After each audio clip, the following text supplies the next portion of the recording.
Welcome everyone to the Social Dig, the greatest underrated show on the World Wide Web. This is the late night call-in show. We're going to be getting into some real good stuff tonight, as it is getting into that time of year. Yes, that spooky season, that trick-or-treat season, the season we all love, as we go ahead and take a look at the chat and see who has joined us for the late night call-in show. Let's go ahead and take a look. Let's go back. We have, welcome to the show. Welcome. We have Little Camp 5-1. Thanks for coming in. Konnichiwa. I like that. We got Magneticus Attractus. We got Jessica S. joining us. We got Woo Riders DG here in the building. Let's see. Yes, Area 51.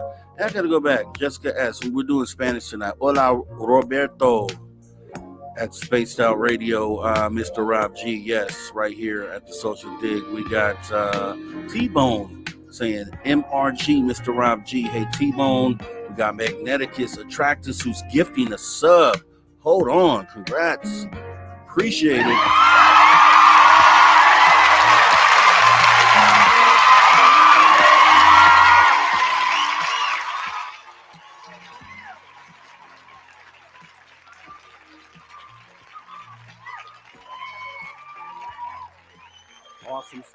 Awesome stuff from my day one guy, Magneticus. We appreciate you, man. Much love. Let's see. Okay, yep, Lil Cam 5-1. Let's keep going. What else do we have? Let's see. We have others. As we get down the list here. Flat Six is in the building. Joe Monk is in the building. Overlander BC is in the building. Thanks for coming on in. Thomas Rock as well. Thomas Rock is in the building. We're going to have a great conversation tonight. This is the after hours. This is the after hours, the late night call-in show right here on the Social Dig. I'm programmed right now for the previous gig. Polly Rotterman is back. We appreciate her. Thanks for coming in, Polly. Love it. Man, we're going to get into it. Let me go ahead and bring some information up on the screen. As always, we have the Social Dig logo. Then we have the Ask the Chat, the viewer call and message line, 856-843-3444. But it's 856 the Dig. Are you outside the U.S.? Well, dial 001 first. Then 856-843-3444. Or 001-856 the Dig, or you can click the link in the chat up there and bring yourself up on in here. It's going to be awesome. Memberships available, as you just saw. We had one gifted. We do appreciate it. And now I have to update the list, which is no problem for me, as we go ahead and thank Lil Cam 5-1, who's just added to the list.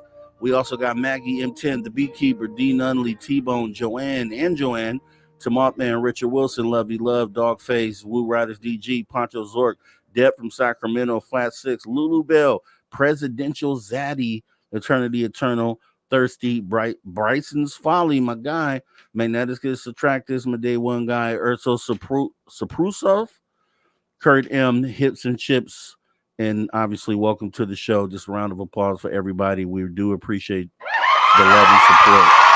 We do.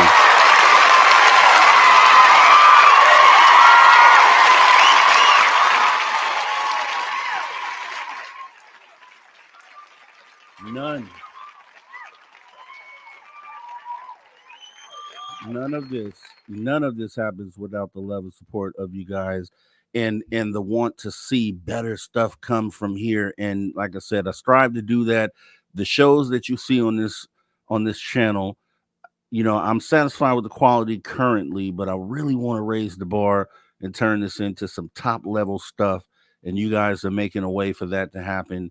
So I totally appreciate you all for being a part of that and taking this ride as we figure this out, as we, try to do this for humanity, as we get together like we do and hash out ideas and theories and thoughts, because if we don't do it, who else is going to do it, right? And we have to have this stuff figured out, or at least talk through. before it's too late. We can't have the ball drop on disclosure and then we start having the conversation. That's too late, right? We have to start doing these things now, and that's exactly what we're doing. And it happens because of you guys, and I do appreciate you guys for doing that. Sicko Entertainment, thanks for coming on in. We appreciate you showing up to the call-in show. We do have a guest in the back as well, but I want to get it started here and get some things up. Obviously, the social shop, we do have that swag over there with social dig stuff, which I'm just going to be adding soon. There's going to be some really top notch stuff there eventually when I can get the time to get in there and do it. But that's a promise from me. And yeah, let's go ahead and get the theme of the show up here. Spooky season. So let's go ahead and get let's set the mood here real quick before we actually get our first guest up here on the stage, which I do see you back there, Area 51. So just give me a moment and I will be bringing you on up. But let me get some, let me set it here.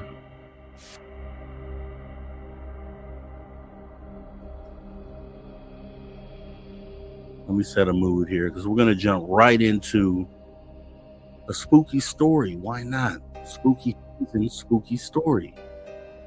I'm going to start it off like this. This first story is called The Whispering Tree. The Whispering Tree. Okay.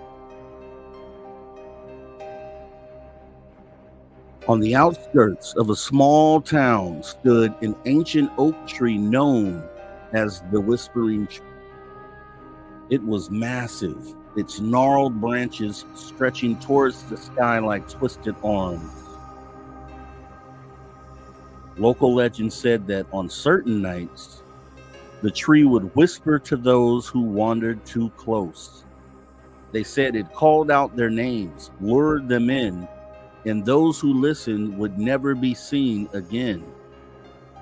Most people avoided the tree, especially on Halloween, when the air around it felt thick with something dark, something unspoken. But as always, there were those who didn't believe the stories, those who thought it was just a local myth meant to scare kids.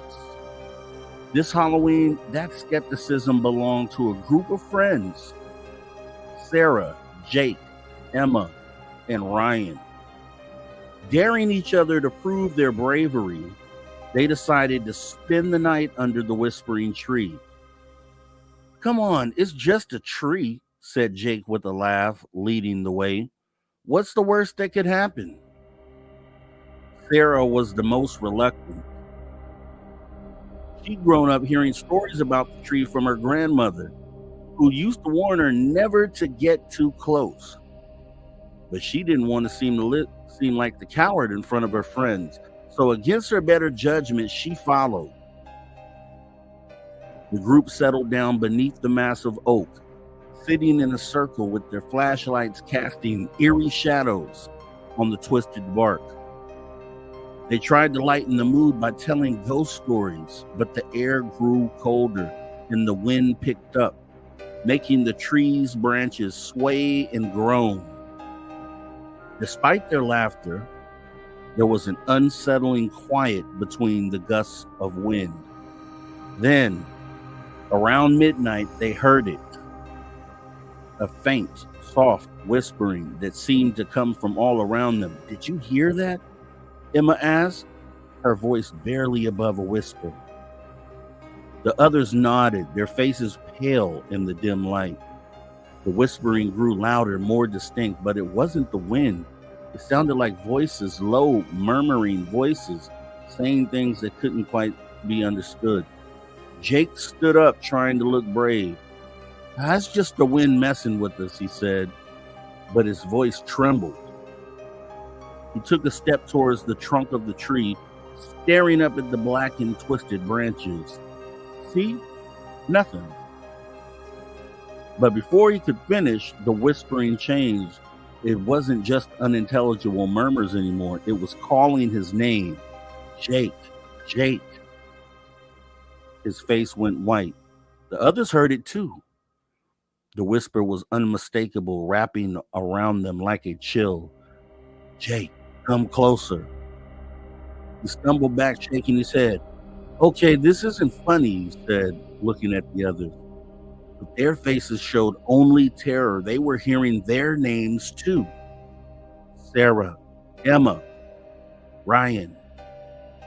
The tree's whispering grew louder, more insistent, as if the voices were coming from deep within the trunk itself. The ground beneath them seemed to pulse, as though something ancient and alive was waking up. Ryan bolted first. I'm out of here, he shouted, running towards the open field. But as he did, the tree's roots seemed to stretch out, tripping him. He fell hard, gasping for his breath, and as he tried to get up, he froze.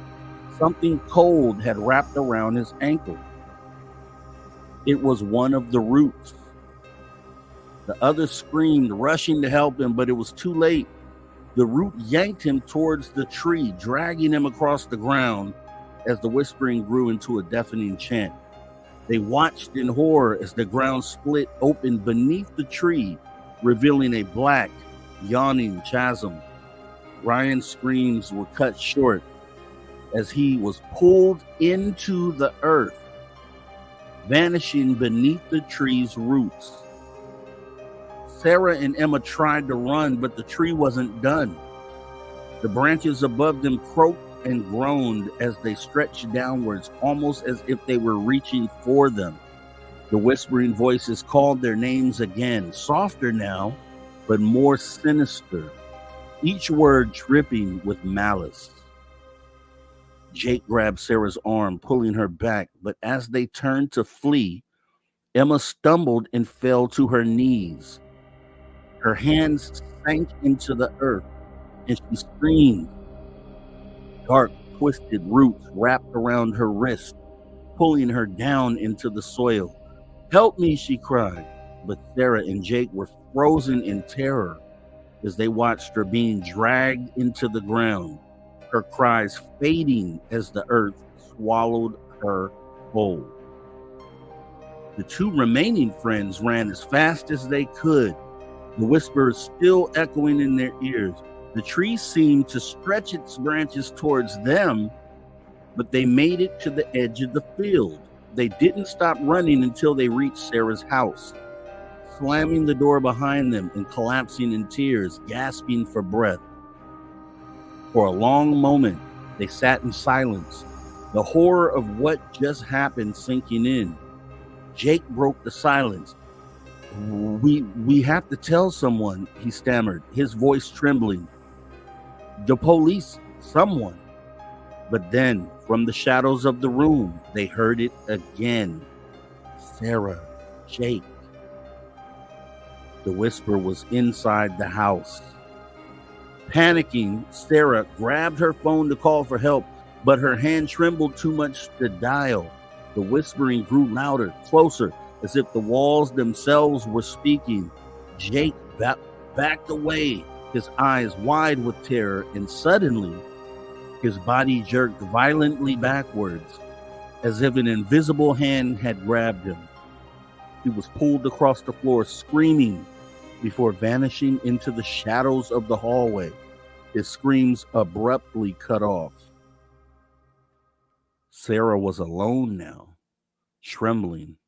She backed into a corner, her eyes darting around the dark room. The whispering was all around her, surrounding her, calling her name. She shut her eyes, trying to block it out, but it was inside her mind now, crawling under her skin. And then she felt it, cold, skeletal fingers wrapping around her ankles. She opened her eyes, but there was no escape. The last thing she saw was the shadow of the whispering tree's twisted branches stretching towards her from the dark, wrapping around her like a snake, pulling her down into the earth as the ancient voices whispered softly, Welcome home. By the morning, the town had no sign of Sarah, Jake, Emma, or Ryan. They were never found. But if you listen closely near the whispering tree on a cold Halloween night,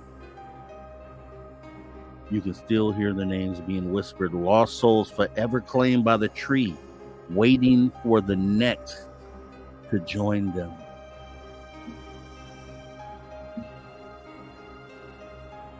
That's how you get it started on spooky season right here. The Social Dig Late Night Call-In Show. Let's break the ice with that. Let's go ahead and bring up our first guest of the night here. Area 51, how you doing? How are you doing, bro? Oh my God, that was great. That was great. Wow. You did it so good. You did it so good. So good. Appreciate it. Wanted to set the mood, man. Set the mood for the conversation. And the music. Oh. Yeah. Had to get it there. So I'm glad you enjoyed that story. We have more to tell later on tonight. But I want to break the ice, set the mood. So now that we have you up on stage, did you have anything to go along with that? Any spooky thing, any spooky story, anything you've heard? I think when we were in the chat, I was mentioning that I was not in agreement that we come back to life. I think we're individual souls. We get to play a part and we move on. I don't think we come back. I can agree with that one. I don't think we come back. I don't like the fact that we come back. I'm not saying that I'm 100% sure. I just don't like that idea that we come back and then we get to do it all over again. No, we get one chance. Yeah. That's what makes us unique. What makes you unique. What makes everyone in the chat unique. Yeah. But I want to hear people talk about this because I was like, I was so livid. I was like, okay, this is like the one time that I can disagree and then we can have an honest conversation about it without getting mad. So, boom, let's go. Yeah. And I'm glad that you brought that up, Juan, because the popular narrative in this field is that you come back. That is it's a given thing that reincarnation happens. You come back as somewhere else, or you come back here. A lot of people believe, and I'm with you. Where's with 8 billion different people on this planet and growing, and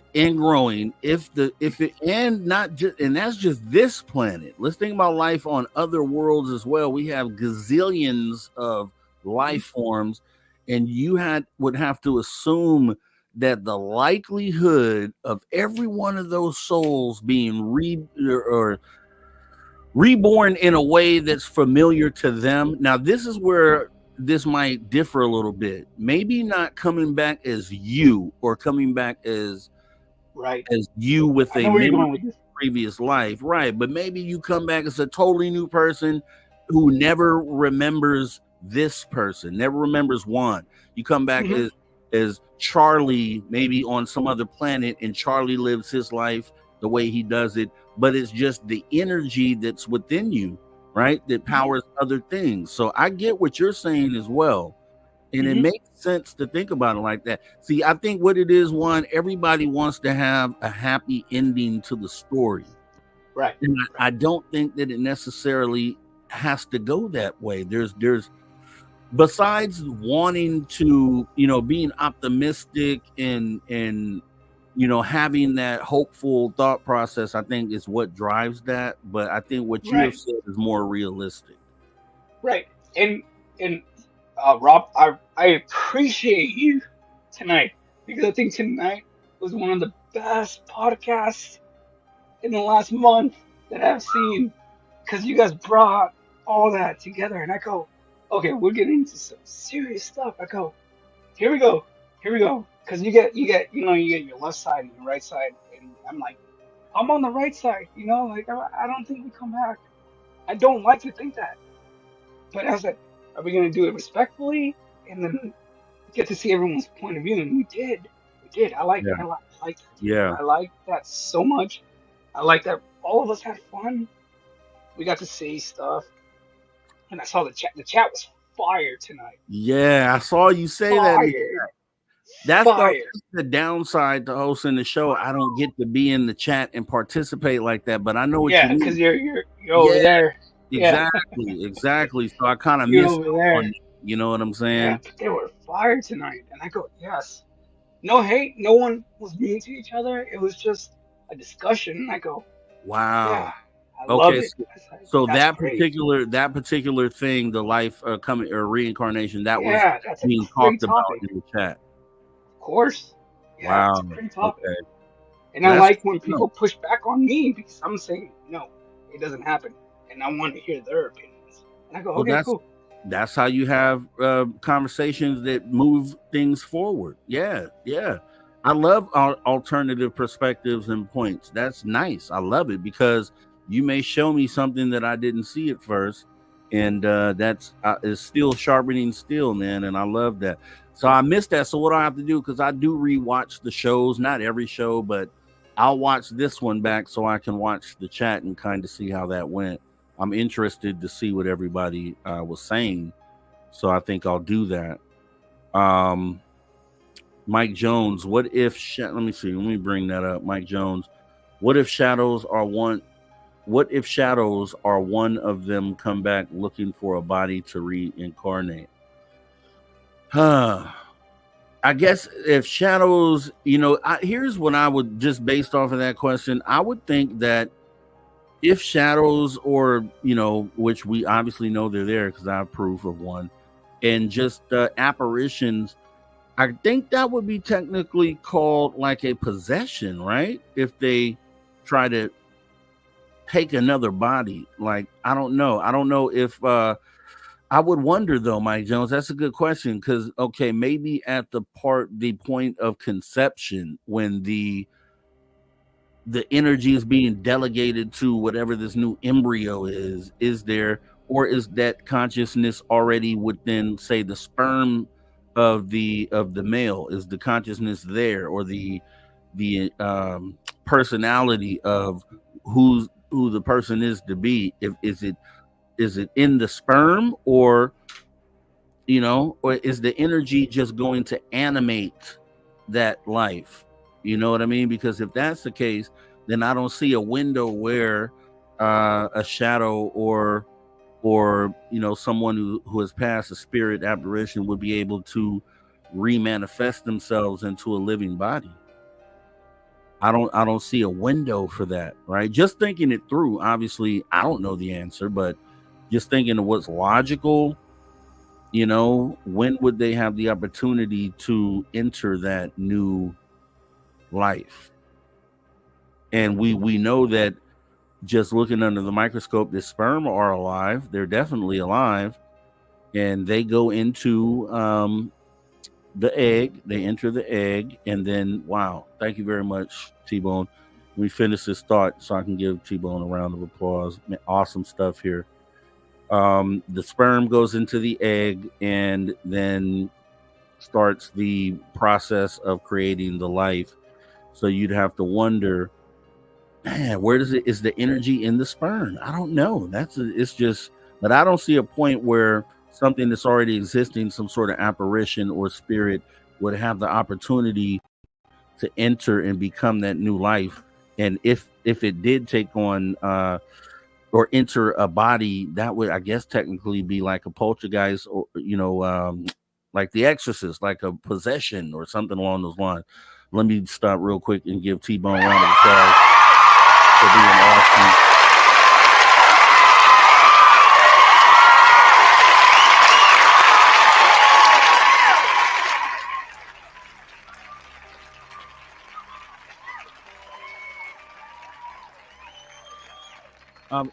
I'm sorry, T-Bone. I saw the no clap, please, Mr. Raji. Too late. I had already hit the button, man. But I do appreciate your love here at the show tonight, and appreciate you gifting those subs.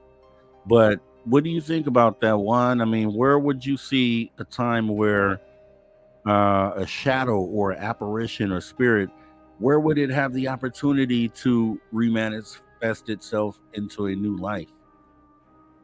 Like maybe it's something I'm not thinking of.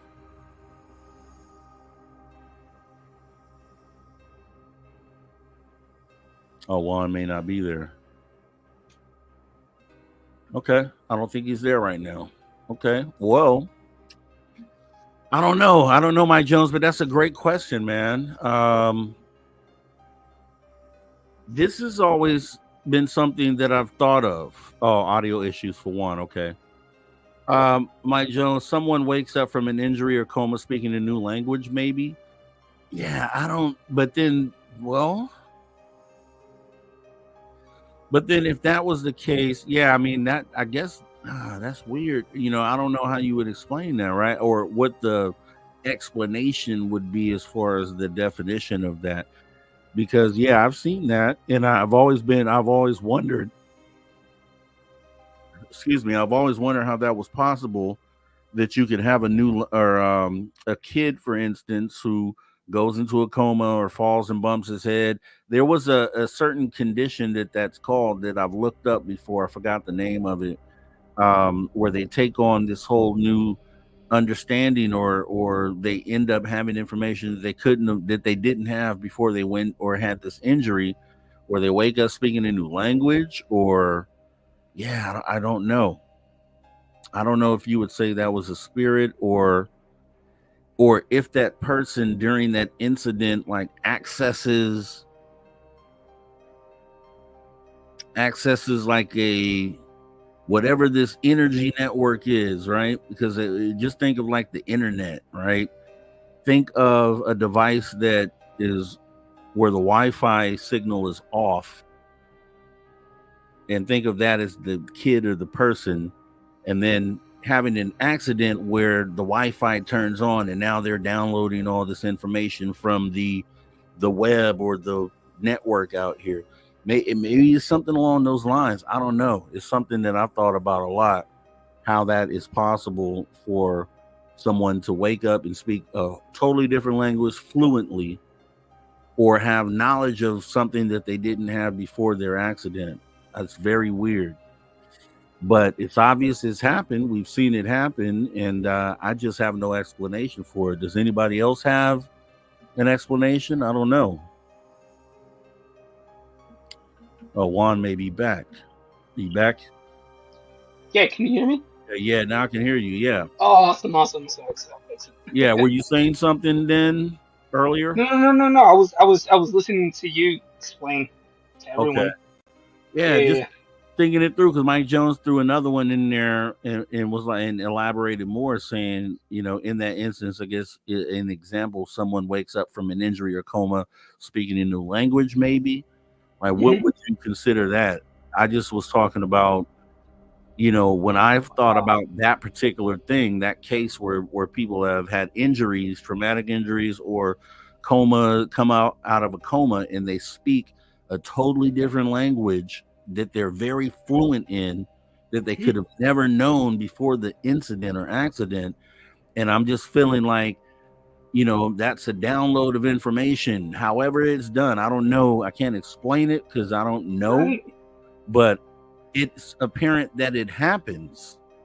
And I gave an right, right, example right. of, maybe it's like turning on your Wi-Fi, and then, how as soon as you start getting all these notifications and all these things come in when you turn your do not disturb off, something. Right. And maybe it's like that. Maybe that happens in that moment, and you just absorb all this data from the cloud up there, and that's what happened. I don't know. It's really hard to say. What do you think?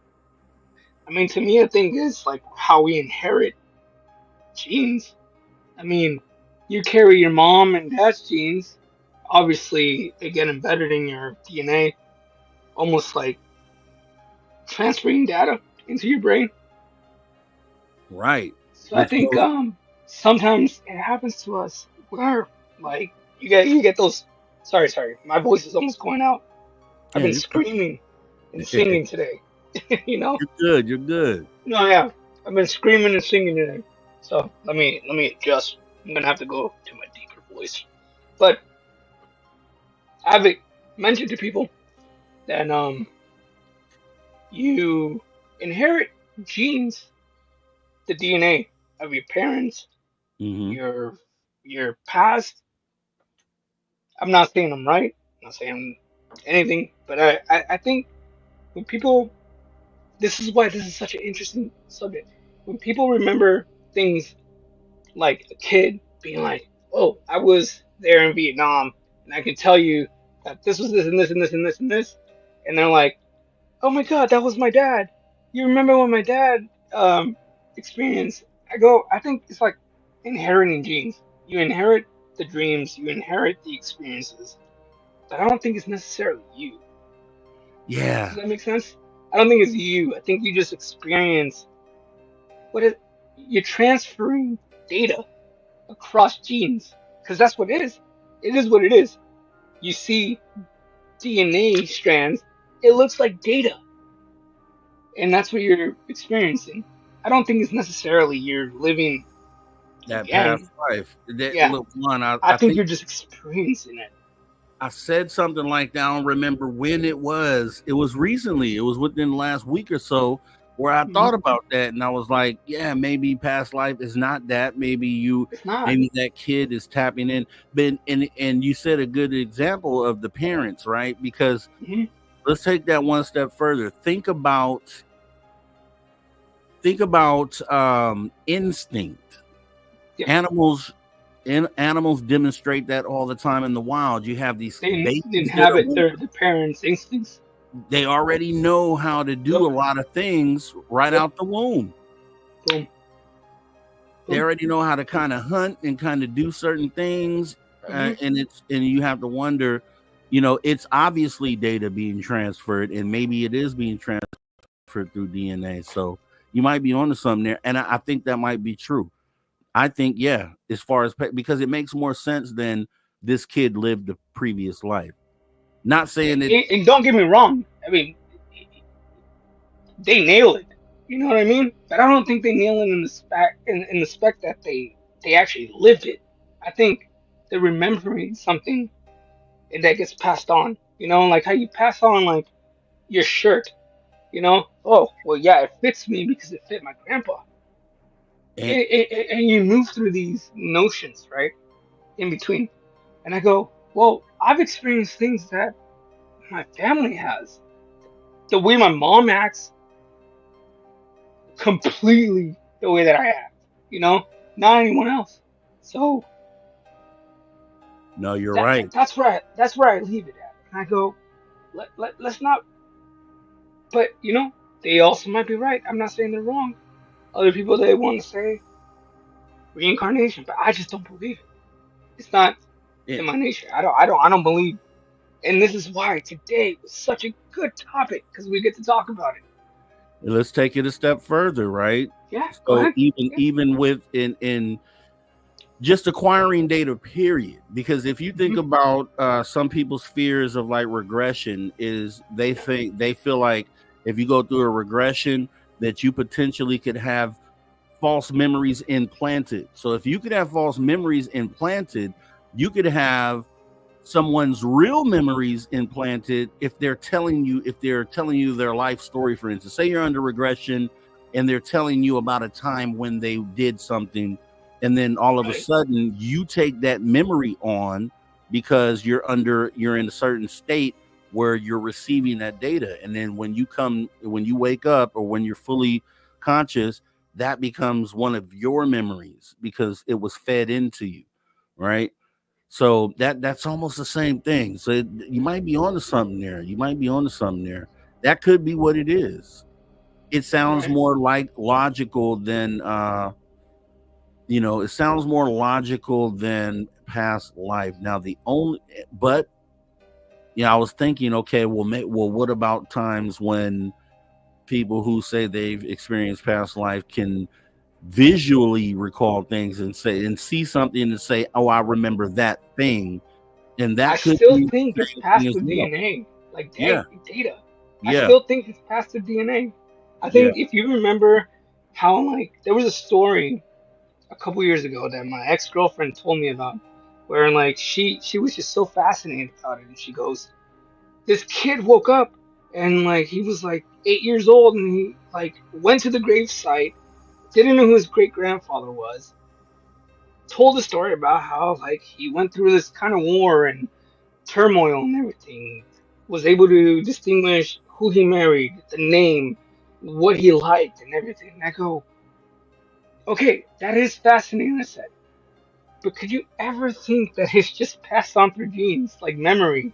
Memory gets passed on through genes. If you don't believe that, then you don't believe that, an MP3 player can get passed through a WAV file and still retain its complexity, and not lose its formality. So it's weird to me to think that we're not individuals, because we are. I think, like, when I see you and I see everyone in the chat, I think of you as individuals. I don't want to think of you as like 13 other people.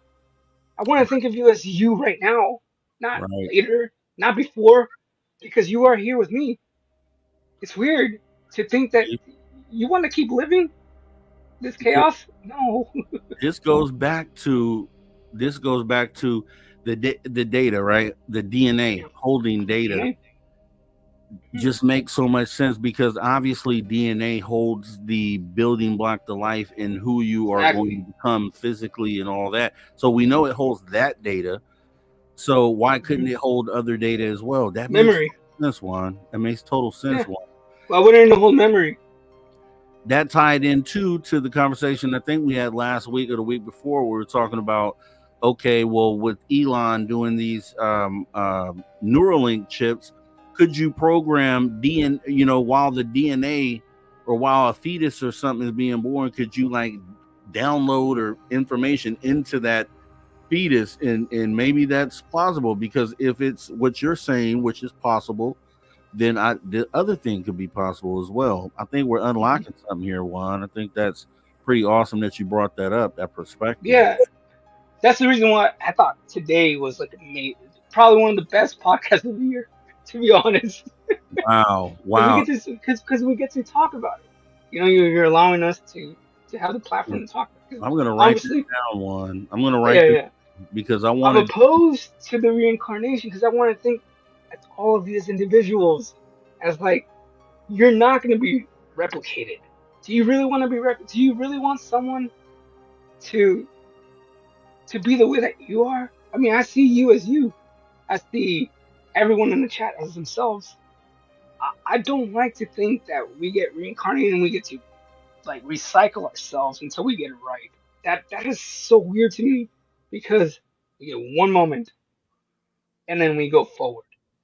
And once we transcend, whether it be energy or whatever you guys believe in, I Yeah, don't judge. It is what it is. And together we'll find out because if it's one thing, we'll all come to that center point and we'll all come together. So whether we're wrong or we're right, we'll always be right because we'll always be there together. I like that, Juan. I like Does that. that make? I'm I hope actually that makes sense to people. Like we're makes never gonna be wrong because we're always gonna end up together at the end. it makes hella sense. It makes hella sense, Juan. And here's what I'll say to that. I'm gonna, man, I took that down because I think that'd be a good topic to kind of do a show around. Push To it. find like the right person to have that conversation with, and yeah, that's gonna happen. Good stuff, Juan. Good stuff. You got me Yeah. thinking deep already, dude. Good stuff. So, man, Yeah. that makes me wish I was a part of that conversation in the chat, man, because that sounds like you guys had an awesome time doing that. No, I think Oh, we may have lost Juan again. Wow, Juan is dropping bombs. Juan is bringing the heat, never the sleep. We may have lost Juan. That's okay. That's all right. Let me see if I have another story for us real quick here. I think I do. While we wait, want to make sure. Uh,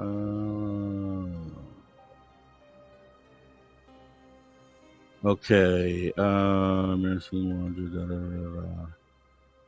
Let's see. Okay. Let's make sure. Let me just proofreading this story real quick. I want to make sure it's a good one. into reach front door. Lucid jungle. Okay. All right.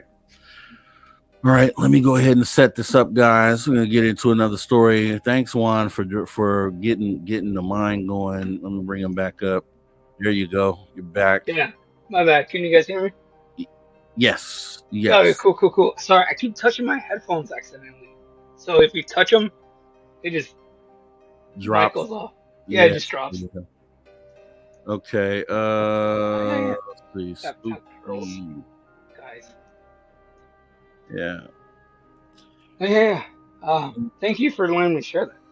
Man, no, Juan, thanks for sharing, bro. Appreciate you, man. I really do, man. Straight up. That's what this Thank you, man. stuff is for. That's why we get together and have these conversations. That's what this late night thing's for sure. And you gave me some really good ideas there to for some things that we could potentially do. So what I'm gonna do here, and you can hang out up here as well. I'm just gonna go ahead and Come on, read people coming up. stories that I have here. Oh, Yeah. yeah. Go ahead, man. Read another one. Spooky And season. yeah, Spooky spooky season. man. Why Spooky not? season. Bring them on. Thanks for the Hey, super by the chat, way, Atticus. Yeah. Rob G, I owe you the Chewy story. So Halloween, you got it. That's what I'm gonna do. So I have the show currently set for the day before Halloween. I think that's Wednesday. But Halloween is on Thursday. So what I'm probably gonna do is move that Wednesday show to Thursday, and then we can just do it during that show. Like I'll have you up there. It'll be doing the regular social day show. I'll bring you up. And then I got you. Okay, good I stuff. got you on the Chewy. That would be perfect. Okay, here we go. We're finna jump into this one real quick. All right. So this story, let me switch up the music here.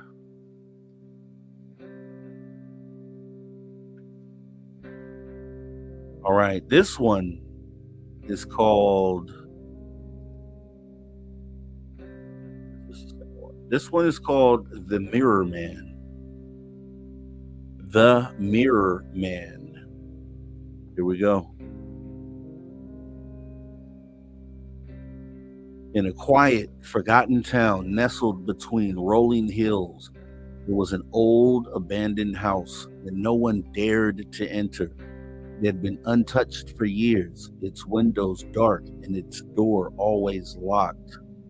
But what made the house infamous wasn't its decay, it was the story of the Mirror Man. Legend had it that years ago, a reclusive man named Elijah once lived there. He was obsessed with mirrors. Every wall of his house was covered in them, from floor to ceiling. Neighbors said Elijah once lived there. He was obsessed with mirrors. Neighbors said Elijah believed the mirrors could trap souls, and he spent his days collecting, polishing, and studying them. One day, he disappeared, and the house was left to rot, but strange things happened to those who passed by. Some claimed to see a shadowy figure lurking in the reflections of the windows. Others swore they heard whispers when they walked too close to the property. No one knew what truly happened to Elijah, but the house remained a source of fear for the townspeople, except for a group of kids one Halloween night decided to break in. There were 4 of them, Jack, Aaron, Tom, and Lucy. They didn't believe in ghosts or cursed mirrors, but they loved a good scare. Armed with flashlights and daring each other forward, they slipped through a broken window. Inside, the house was exactly as the rumors had said. Dozens of mirrors lined the walls, covered in dust and grime. Their reflections shimmered dimly in the weak light. "Let's see this mirror man," Tom joked, peering into a large mirror hanging in the living room. His reflection stared back at him, slightly distorted by the cracked glass. But as they explored further, they started to feel watched. Lucy was the first to sense it.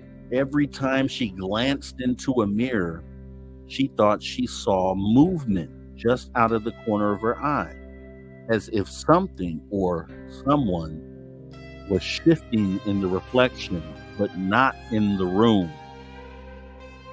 She mentioned it to others, but they brushed it off. "Come on, it's just old mirrors and shadows," Jack laughed, though his voice wavered. "Let's go upstairs." Upstairs, the air was colder, and the mirrors seemed larger.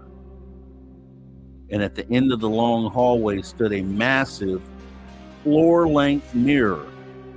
Its surface rippled like water in the dim light. This one looked untouched by age, its glass pristine and clear. Drawn to it, Lucy stepped forward and stood in front of it. That's when she saw him.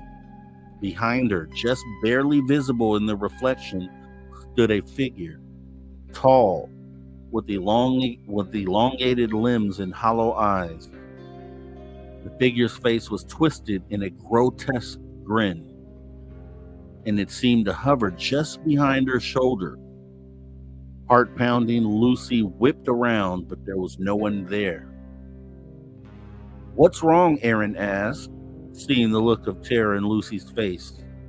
I thought I saw something," she whispered, "in the mirror." The others laughed nervously, but Tom wasn't laughing. He was staring at the mirror wide-eyed. "I see him too," he whispered. "He's right there." And then Jack saw it. The figure was unmistakable, standing behind them all now, grinning in the reflection, its long fingers slowly reaching towards Lucy, but still, when they turned, there was nothing there. The figure only existed in the mirror. Panicking, they ran downstairs, but as they passed by each mirror, the figure followed them. Its form became clearer and clearer with each step. The house seemed to shift, the mirrors multiplying, reflecting their fear and confusion. No matter where they turned, they could see him, the Mirror Man. His hollow eyes fixed on them, his twisted smile growing wider. They reached the front door, but it wouldn't budge. Jack tried to smash a window, but the glass wouldn't break. The reflections in the mirror began to warp, distorting their faces, making them look like the Mirror Man himself. The whispers started soft, growing louder. "Come closer," they heard. "Join me." Lucy, trembling, backed into a mirror, her reflection mimicking her every move. But as she stared, her reflection didn't just copy her, it smiled. And then without warning, it reached out. A cold, bony hand ripped her arm from inside the mirror. She screamed, trying to pull away, but the hand was too strong. The others rushed to help, but it was too late. Lucy's reflection yanked her into the mirror, her body vanishing into the glass with that final muffled scream.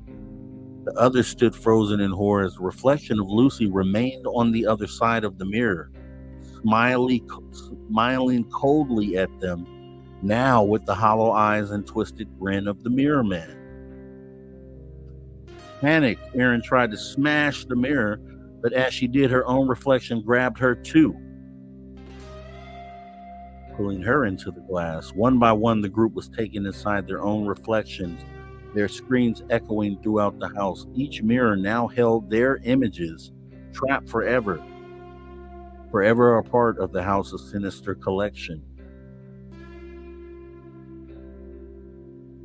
By morning, the house was silent again, the mirrors reflecting only the empty, dusty rooms. But if you stood in the mirror long enough, you might catch a glimpse of them, the teenagers trapped behind the glass, their faces contorted in eternal terror. forever a part of the Mirror Man's twisted dream. The house remains, waiting for the next curious souls to venture inside, unaware that the mirrors are watching, waiting to claim their next victims. Whoa. How do you deal with that? How do you deal with that? Everyone looks into a mirror. Some people think when you look into a mirror, you're seeing an alternative reality through that mirror. That's what some people say.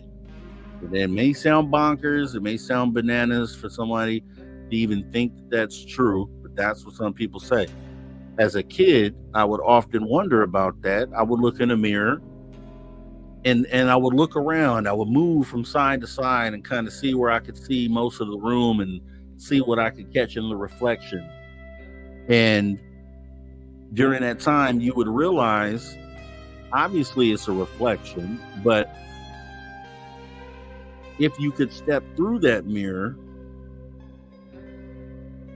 you would essentially be able to walk through that room that's being reflected and outside of a door into a world of what, right? That's, that's likely science fiction. Obviously, we've never seen anyone step into a mirror or be pulled into a mirror. It's a great story, though. Definitely a great story. And I could see where your mind could get kind of lost in something like that, because anything that a mirror points at, it reflects it back. So if you carried that mirror around, or any mirror, even a handheld mirror, if you carried that mirror around with you all around the world, everything that you look at through that mirror is reflected, right? So just imagine if you could go through a mirror. You probably will never be able to. But imagine if you could, and you could explore that world through that mirror. Would it be exactly the same as the one that you're in? Or would there be differences?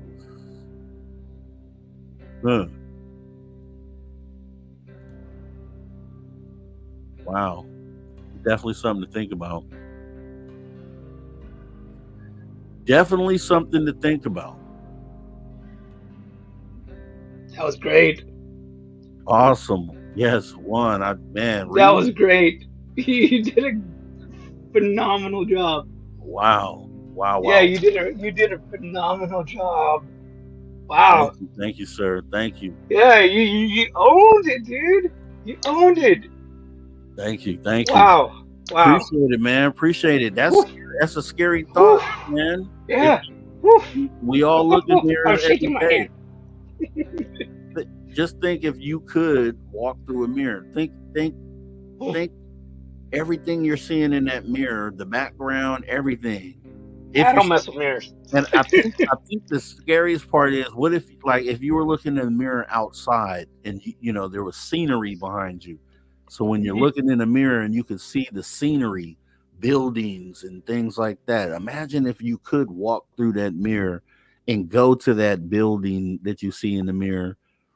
What, just that make a good movie. I'm sure there's a movie out there like that, but somebody probably needs to write that book or write that script. Christopher Nolan's.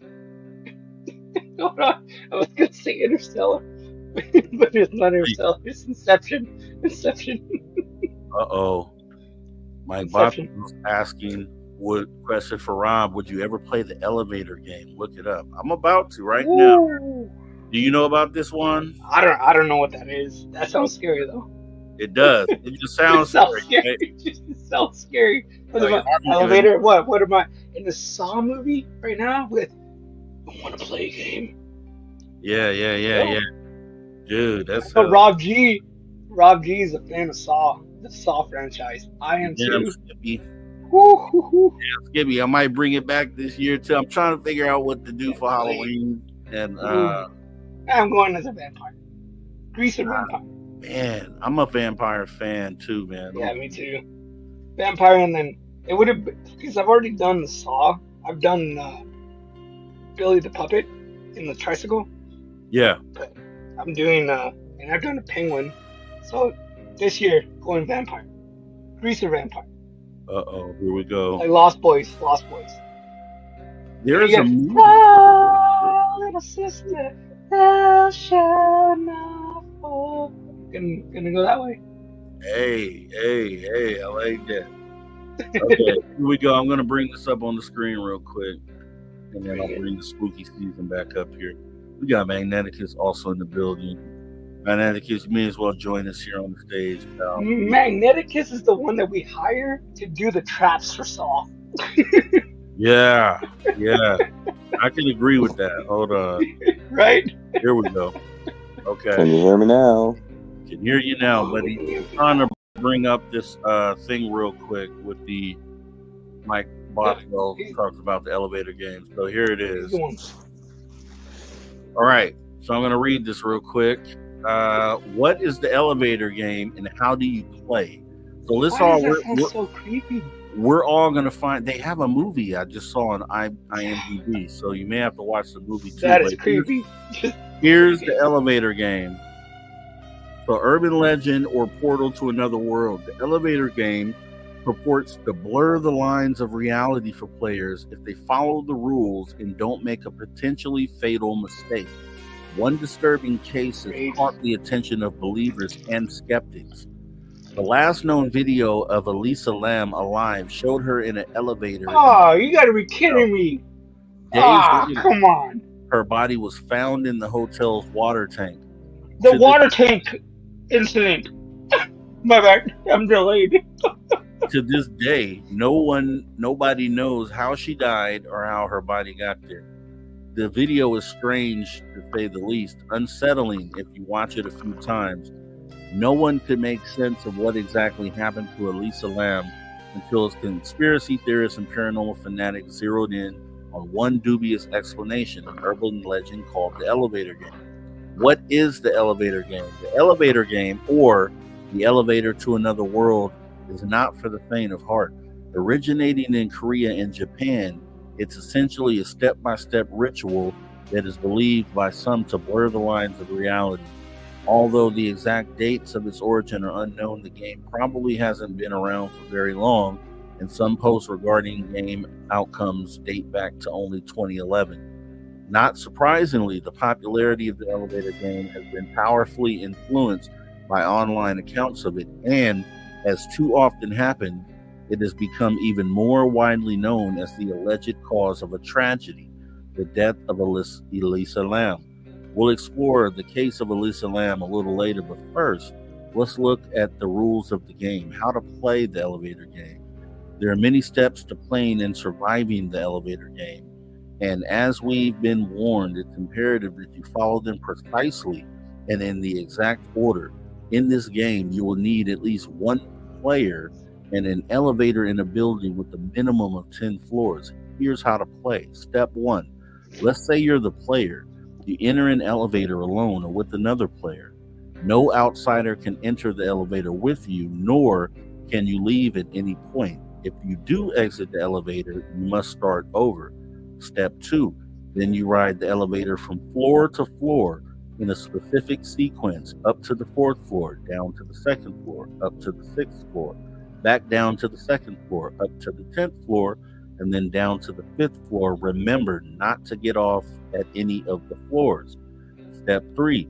When you get to the 5th floor, if you encounter a mysterious woman, do not look at her and do not answer or interact with her in any way. The consequences of engaging with her are said to include the possibility of never returning to the real world. Now, step 4. Now push the button to descend from the 5th floor to the 1st floor. Here's why they say things could get crazy.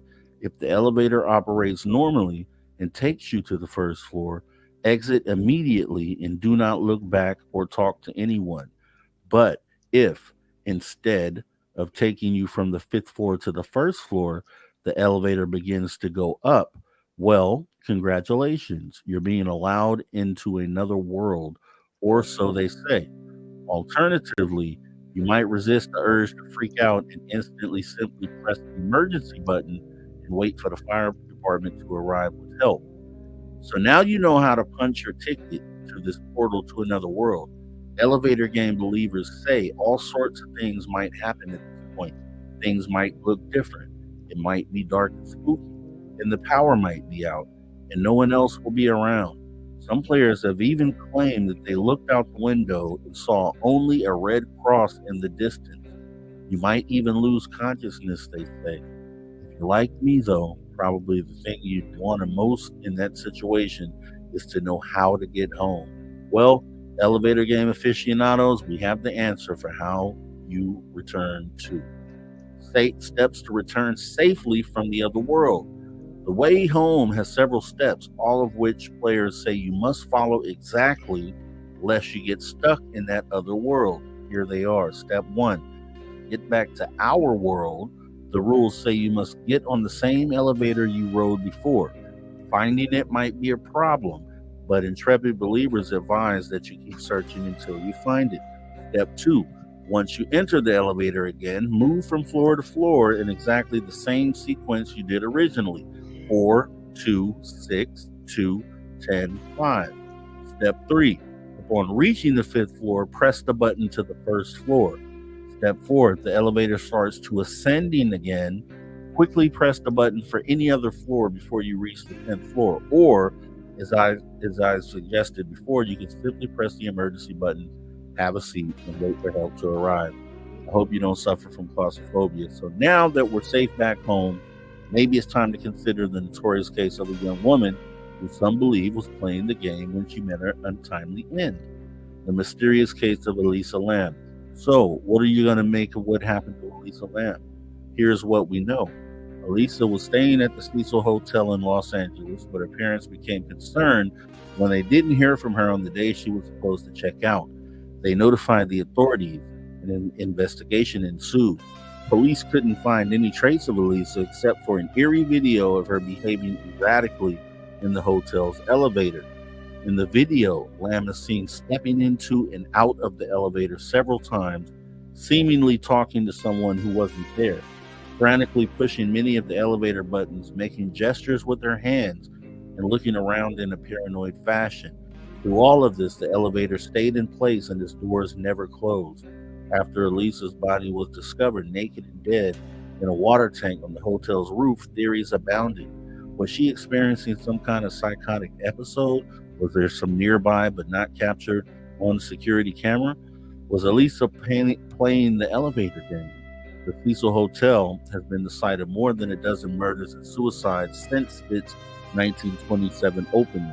Although Lam's autopsy was inconclusive in determining her manner of death, the Los Angeles County Coroner's Office found that she probably drowned by accident.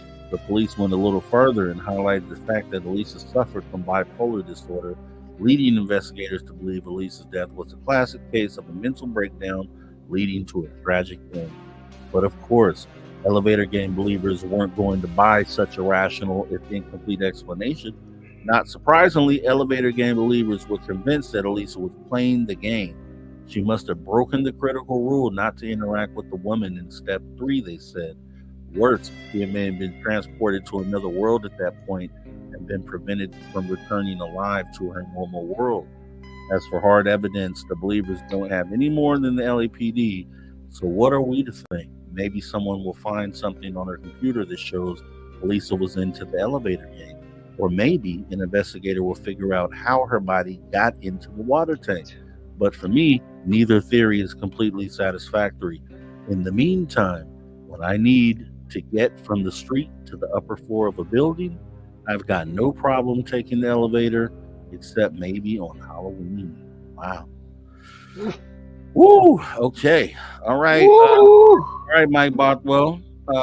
No, I haven't played that yet. Rob, hold on. Rob. Bringing the heat.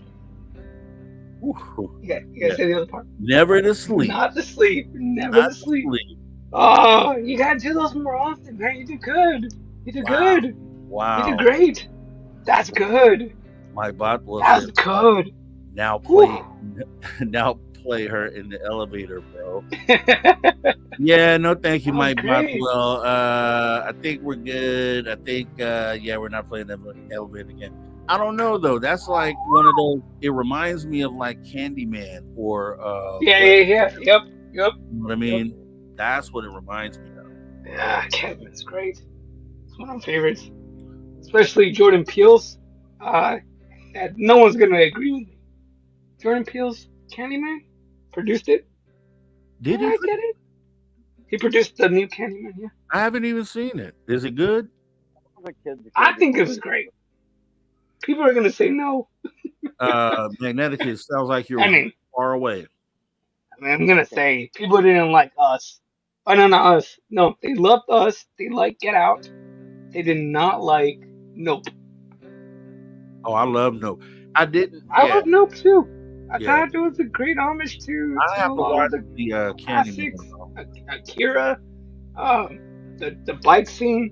I thought it was great. Yeah. I Have thought it was you great. You get to have see you it 2 times. have you watched the new Alien movie, Alien Yep, Romulus? Romanus. Yep. Is it Dude, good? you gotta be kidding me. It's great. Okay.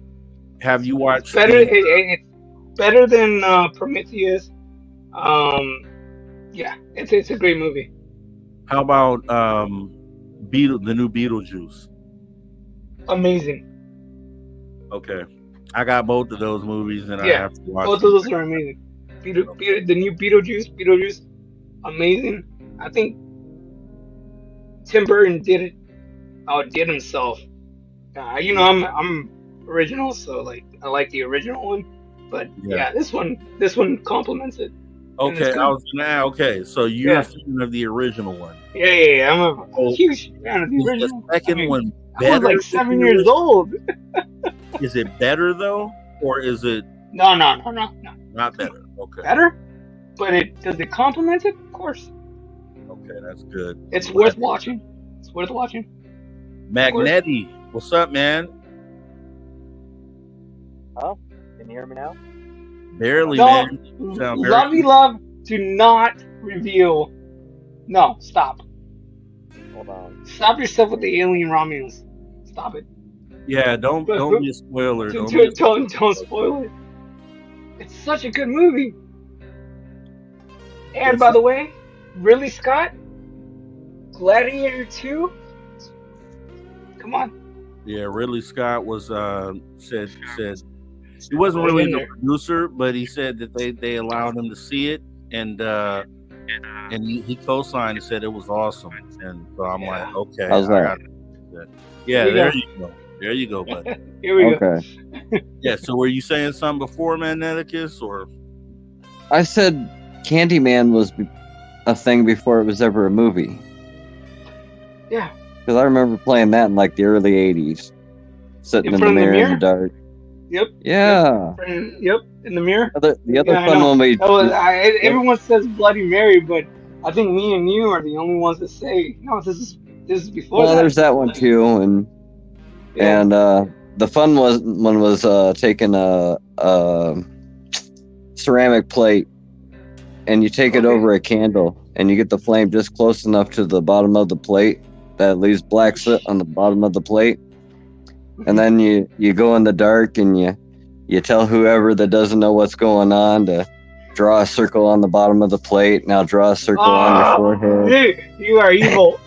You are so evil. So yeah, We so do the same thing as kids. and then you Holy show them a cow. mirror, and then they see these black marks, and you pretend you don't see them, and only they see them, and it's kind of like the two stories there. It was like, well, who told the story about the tree? Because as far as I could tell, everybody got consumed by the tree. So who got out with the story about the tree? The first person that tells it. And then who knows about all the people going in the mirror? Because somebody had to get out of there. Yeah. So you say the first person that tells them, like, who told it first, and they're like, well, no, it was Tony. No, it was Justin. No, it was Hugo. No, it was Juan. It reminds me of high school when I went out to the Boy Scouts camp around Halloween, and it was the first time I ever seen Boy Scouts out at the Boy Scout camp, right? So I asked the scout leader, I'm like, can me and the gang like walk down to the lake and back? Is that okay? And they're like, sure. So little orphan Annie, which I didn't know she was an orphan at the time. But anyways, we go down to the lake, right? And I started telling everybody this story about how I was down there fishing one day and there was like a half man, half gator down in the water, right? And you got to remember it's dark, and we're out in the woods and there's nobody except for the Boy Scouts, like a half mile back up the trail. And so I sit there and I'm telling the story of the half man, half gator. And then all of a sudden I said, there he is. And I threw a rock in the water to make a splash. And then I snapped a twig. Little orphan Annie went screaming out of the woods. And we get back to the Boy Scouts and the scout leader's like, what did you guys do to her? And I was like, I told her the story I just told you. And then we get to the parking lot to leave. And there's two unmarked cops in trench coats. And they just pull open their trench coats and show off their badges and asked what we were doing, and we're just like, oh, walking down to the lake, and then told them the story what I told the scout leader, that I told everybody that was with the gang, and he got a laugh out of it. So we're going back into town, and the next thing I know, there's like lights on behind me, and I'm like going, great, what did I do? And so the officer comes up to the window and he goes, you know what I stopped you for? And I said, no. He said, you got no tail lights in the back of your truck. And I'm like, I said the S word and got out of my truck and went and looked for myself because I didn't believe him. And then I seen for sure, I had like no tail lights in the back of my car. And he was like, well, you're going to just have to park over here in the parking lot until daylight. And I'm like, if I don't come home with my truck, my dad will kill me. So he was just like, hold on a second. He goes back to the car. He comes back. He's like, we'll follow you home. I'm like, sweet. A week later, I'm sitting in the saloon with my father.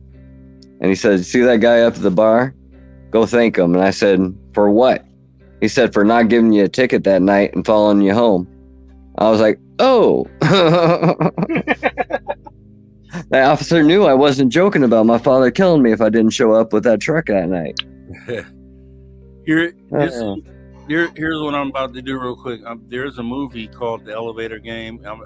Hopefully I don't get in trouble for playing the trailer, but I'm about to play the trailer. So let's see if it's worth watching, and maybe it's something that you guys get to go out and see. Do. All right, here we go. Rob Gangster G, right? He's a legend. Ah! Watch out for the man with hooks. Last Final Destination. Here we go. Uh-oh, 5. Ooh, here we go. Next we go to 9. Uh-oh. That's the one where you ride an elevator to summon some spirit? The 5th floor woman. But if you don't do the game right.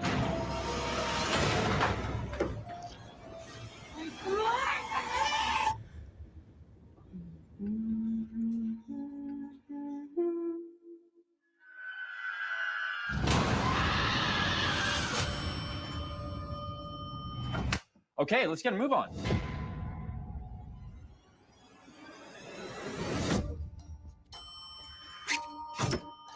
And action. Welcome. Today we'll be tackling an internet legend called the elevator game. Here's how you play. Let's do this. Go to each floor in the following order: 4, 2, 6, 2, 10. Anybody there? 5, and 1. When you reach the 5th floor, keep your eyes closed and your mouth shut. What happens if we do look?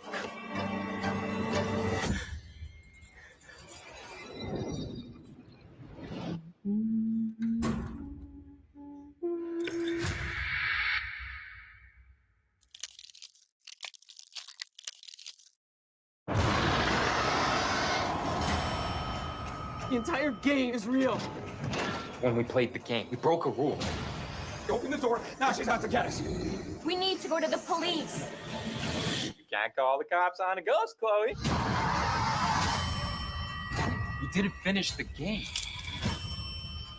We have to play again. That's how we close the door.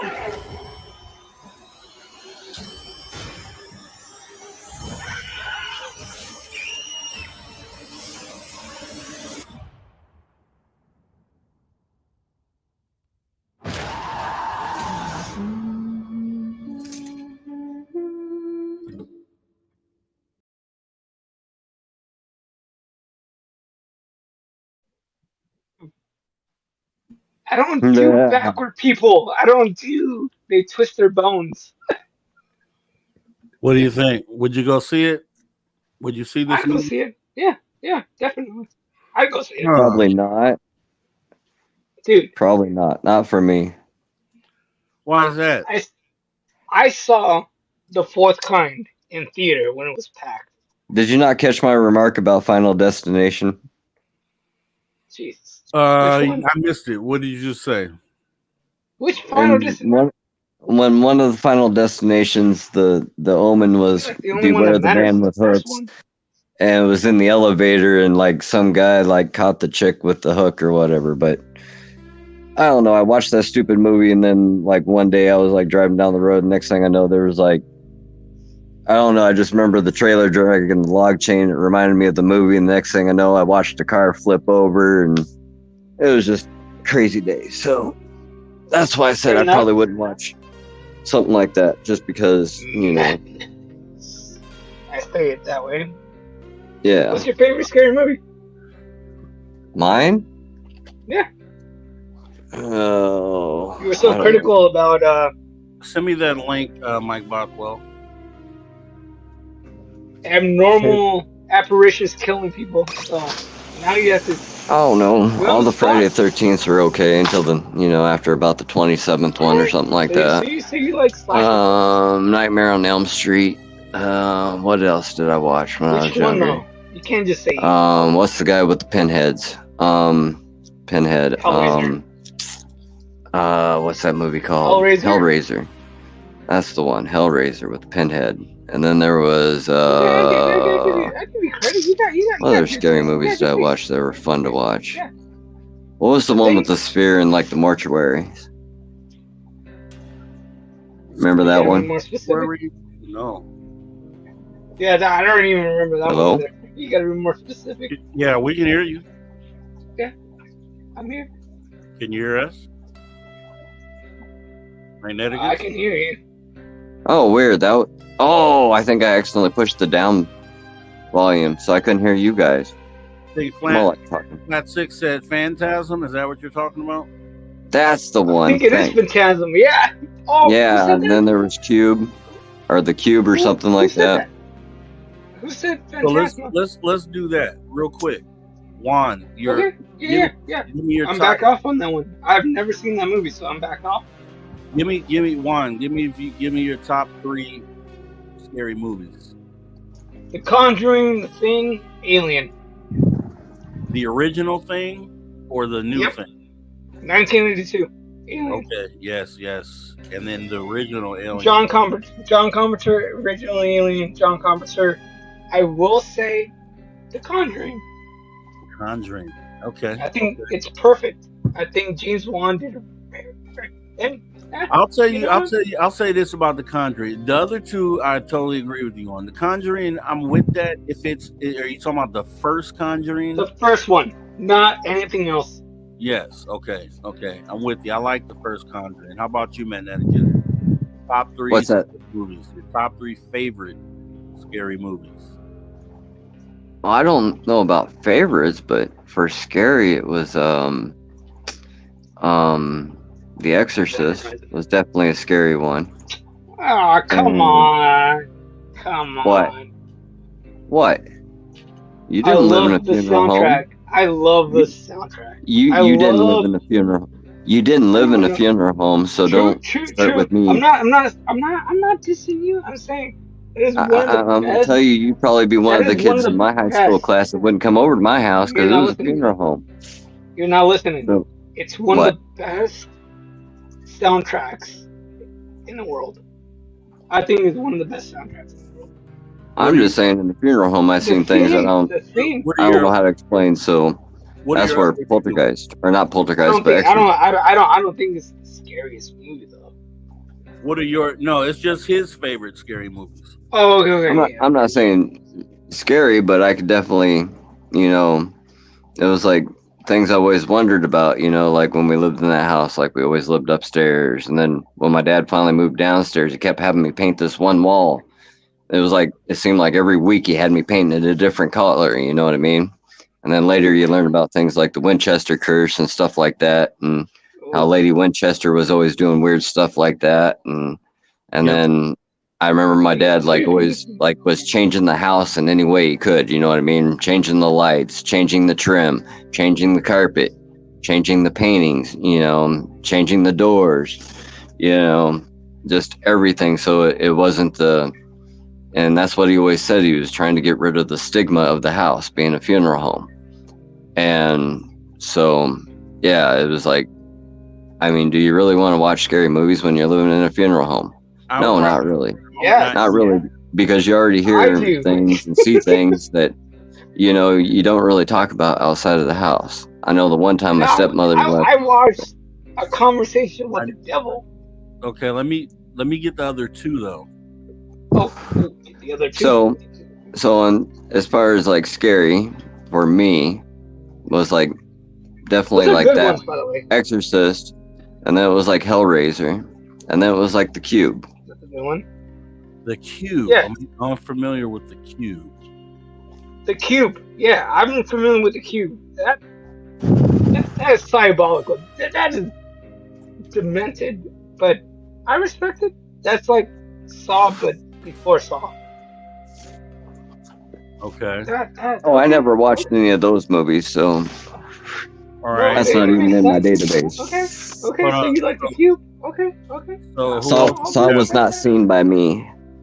Sheesh. All right, hold on real quick. Hold on real quick. I got both of you guys muted. Hold on. I got there's some people in the chat who have put in some movies here, so let me read those real quick. I got welcome to the show. Well, let me see. Welcome to the show. Watched Substance last night. Was awesome. Lex Diaz. We got Event Horizon. Let's see. Welcome to the show. This is Ghostbusters. Okay. Lex Diaz says Event Horizon, The Sphere, and 13 Ghosts. Okay. T-Bone says The Mummy. And is that the original Mummy, T-Bone? And then Frankenstein and the Birds. So maybe the original Mummy, the original Frankenstein, and then the Birds. I like the Birds.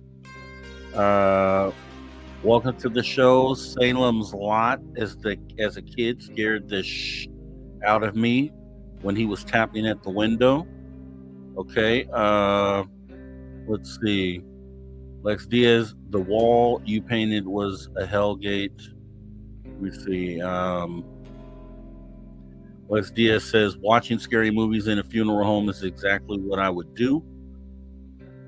Lex Diaz says Stephen King's It, maybe. I'm assuming the old It, the new It to me stuck. T-Bone agrees. Cube, a great movie. We may have to watch the trailer for that. Lovey Love says Insidious, The Right, and Mama. Let me see. Lex Diaz says wait, 28 days later.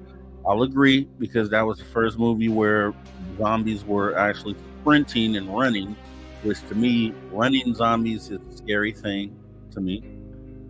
Lovey Love, let's see. Okay, you got the link. Okay, I'm going to grab that. Let's see. I can't grab it, can I? Can't do it. Or shoot, I'm sorry. Okay. Let me try something, Mike Bothwell. Hold on real quick. I got the fellas on mute for real quick. Hold on.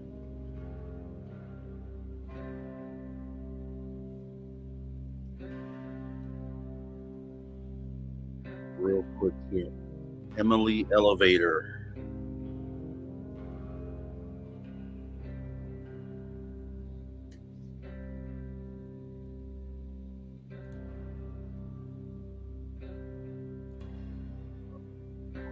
Hold on. Okay, let me check with you, T-Bone. Mike Bothwell. Is that Emily trapped in the elevator? Daniel and Emily trapped in the elevator? Cecil Hotel? Hold on. All right, Cecil Hotel.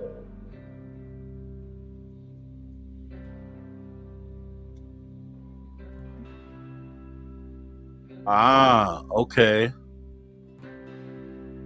So it's the actual video. Okay, got it. Elisa Lam 4K video. Okay, we're gonna watch that right now. All right, let me bring that up here. So going to the elevator game story with Elisa Lam, apparently is a real person, and I'm gonna show real quick apparently this is the video of her being stuck in that elevator or acting erratic. So let me bring that up real quick. Let me remove some things from the screen here. And guys, I got you. Give me a second here while I do this.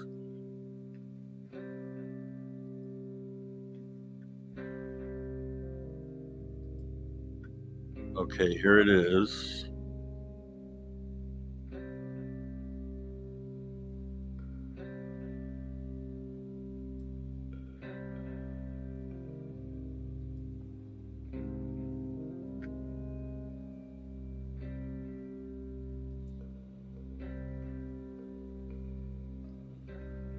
So this is in regards to the elevator game story or article I read a moment ago.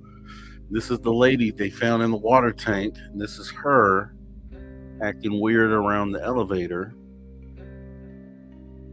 where people assumed that she was maybe playing the elevator game. This is creepy.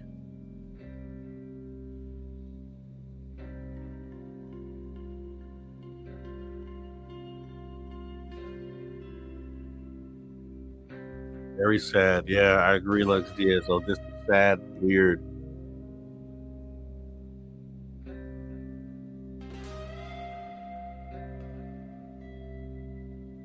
My Bothwell says, notice how she is pressing multiple buttons.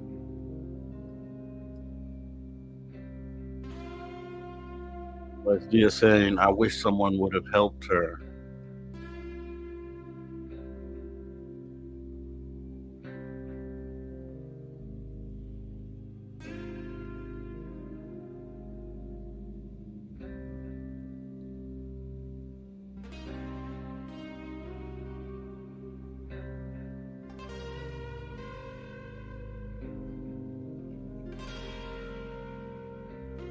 Wow, she's pressing all the buttons.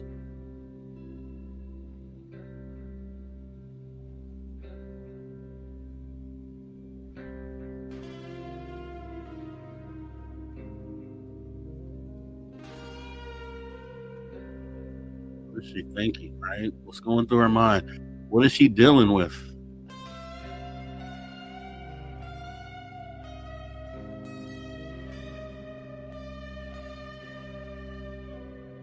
And how do you go from this to being found dead in a water tank? That's the crazy part. Now, this, I've seen weird things before. I've seen, people do things that you might consider weird. But how do you go from this to being found in a water tank?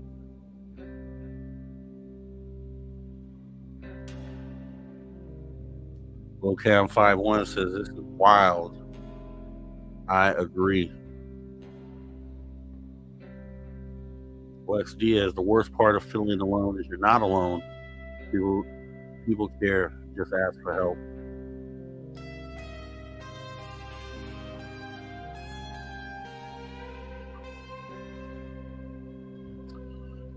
Next, we're going to watch there's a news or story. I guess they ran this on the news.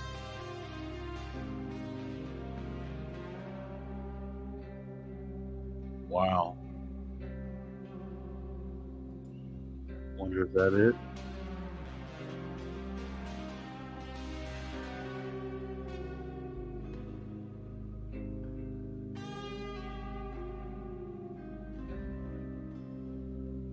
Very creepy.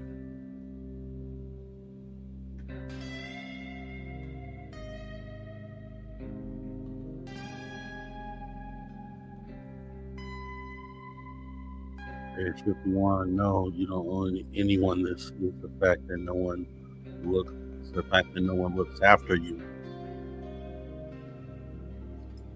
But you think she was talking to that lady? It seems she was looking for someone. That's what I will say. Okay, so that's that. Let me try to find. Let me get to the news story here. See what they said on CBS News.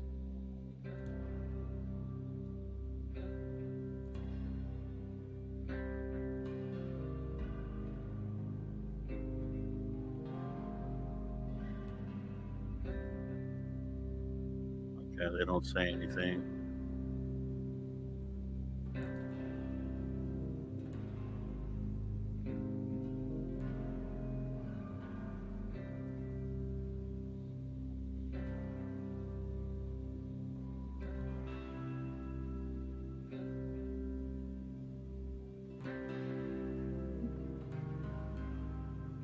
Okay.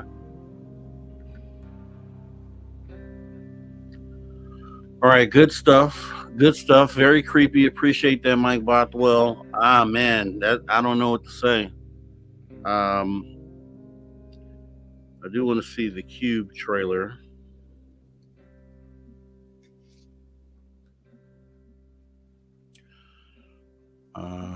Let's see, Cube. This must be it, right? Let's take a look. Hopefully, we don't get a strike. Let's give it a shot. A cube. 26 rooms high. Okay. First, it looks kind of low budget, so I think I'll start there. Never seen this movie, never heard of it, but let's see. We need to get around the trap. They're identified by prime numbers. Figure it out. I can't! I'm not dying in a rat maze! No more talking.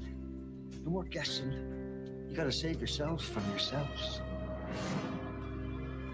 What the hell is going on? Okay. I don't know about that one.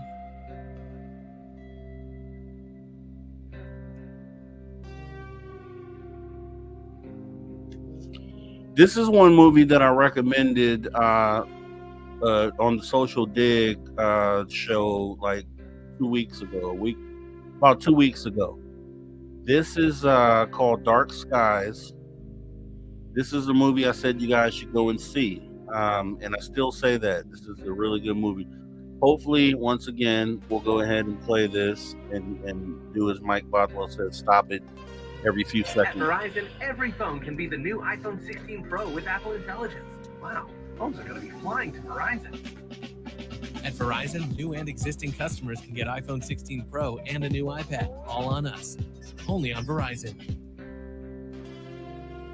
I don't know why I can't. Not paying for that. Hey, we got people coming over in 5. Get your butt home. An epic game of modern warfare. Yeah, that's what save buttons are for, pal.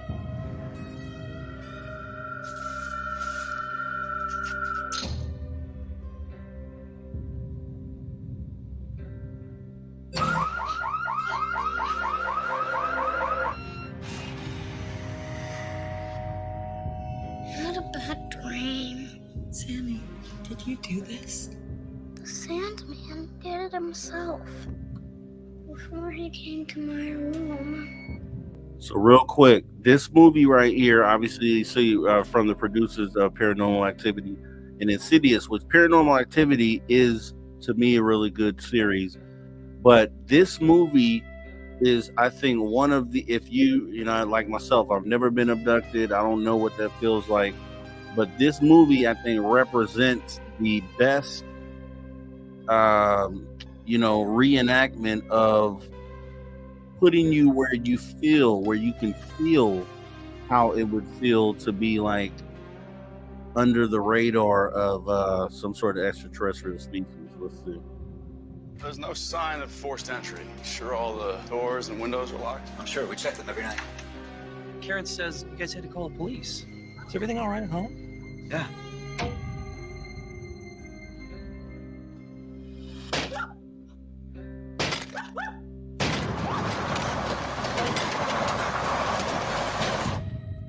different migrations coming from 3 different directions flew into your house. It's as if something was drawing them to your home. Something's going on. What are we talking about? I don't know. I can't explain it. Sammy, come here. Let me take a look at you. The marks on your son's body appear to have been applied with a brand. There are people who have reported experiencing the same things that we have been experiencing. I found a guy who claims to be an expert on this stuff. Have you experienced any unexplained illnesses or blackouts? Daniel, why aren't you answering me? Daniel! Feeling that you might not be in control of your own body? There's something wrong with you people! You cannot escape them.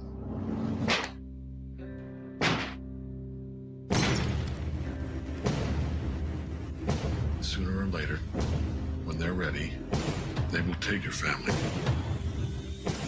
Do not open this door under any circumstance. Leave us alone!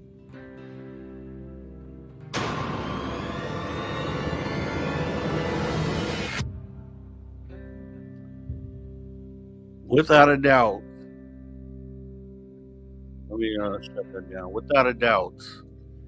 That has to be one of the most spookiest. Let me unmute you guys now. Now we're back. So that has to be one of the most spookiest. I'm talking about abduction movies ever. If you watch, I'm talking about all the elements that we all talk about in these shows about people's when they're recalling their experience with abductions. That movie nails it all, and it what happens at the end. I don't even want to tell you what happens at the end, but it puts it into perspective, like why these things might be happening, why they might be targeting people for to take them up, and it is really freaky and scary, and you find out that you can't stop it. You know, it also envelops that whole idea that it's something you can't control. It's totally out of your control. It's gonna happen regardless. There's nothing you can do about it, and you have to watch that movie, Dark Skies, 2013. I know it was free. It was on Netflix at one point. I think they've taken it off now. Actually, I'll tell you where you can find it, because I recommend that you watch it like as soon as you can.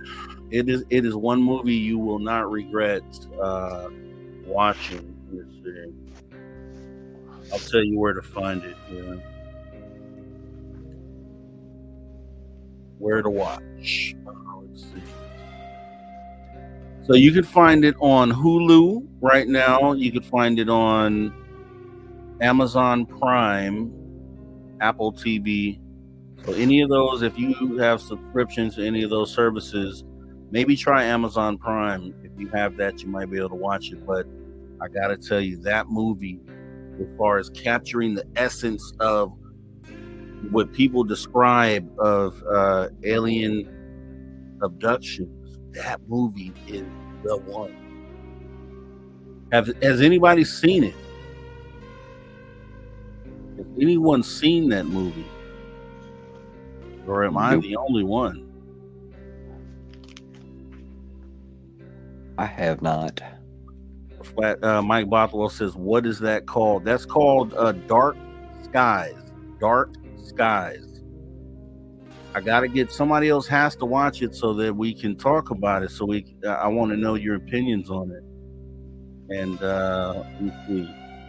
Name the movie, damn it. Dark Skies. Dark Skies. Mike Bothwell says it's on Tubi for free.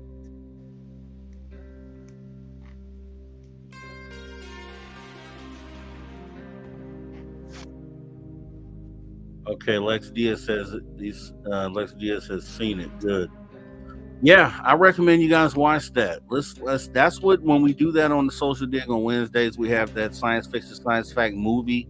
Idea is for you to go ahead and watch that movie, so by the next show we can go ahead and talk about it, and see how you felt about it. Yeah, I think that's what it is. Yes. Area 51, you got that right.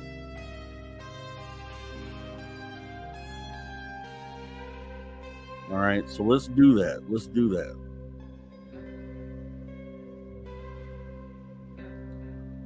All right, so let me see if I can rack up another story real quick here before we wrap it up tonight. You doing anything spooky for Halloween, Magneticus? Not really. I usually don't. No. But You don't that's watch just any movies or anything? Nope. I used to work at a convenience store, a graveyard shift, so, I really didn't like Halloween. Because every time you seen somebody wearing a mask, it was like, is this person going to rob me? Am I going to have to break out the ninja skills on them, Yeah, so, yeah, I usually lay low on Halloween.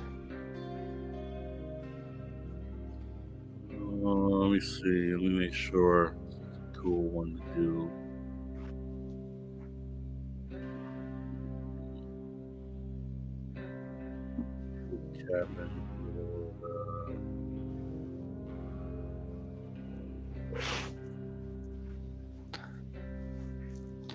Let me see. So what'd she do? Push the hold button on the elevator or something, and then it resetted, and that's when it decided to go to the other floors that she pushed the buttons for? I don't know why she was pushing the buttons. Well, that's what I'm trying to figure out. She was like trying to figure out why the door wasn't closing, and it was like, well, she must have pushed the hold button, because there's a hold button on the elevators usually. And then you got a door open and a door close button. And then you got the fire, or, there should be a fire or a phone button in there too sometimes. I don't know, it's just weird. My observation.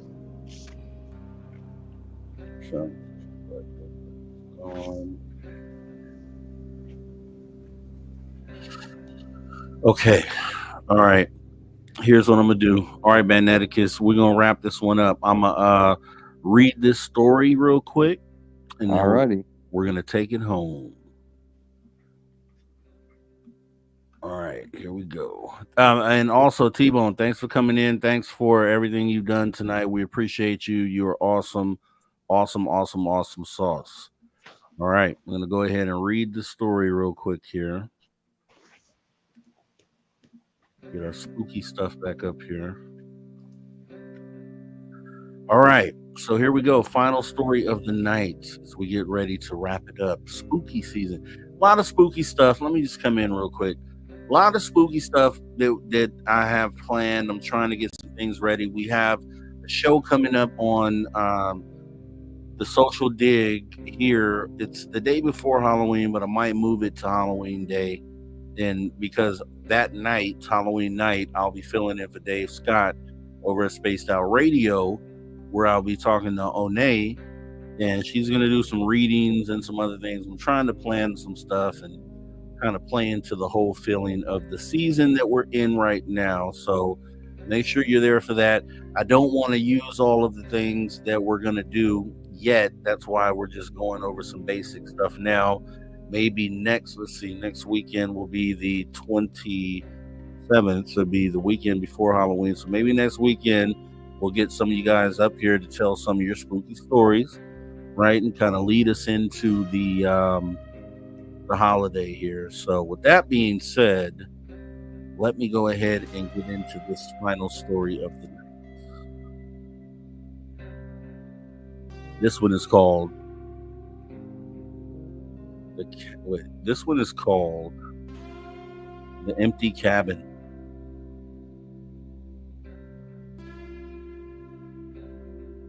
All right, here we go.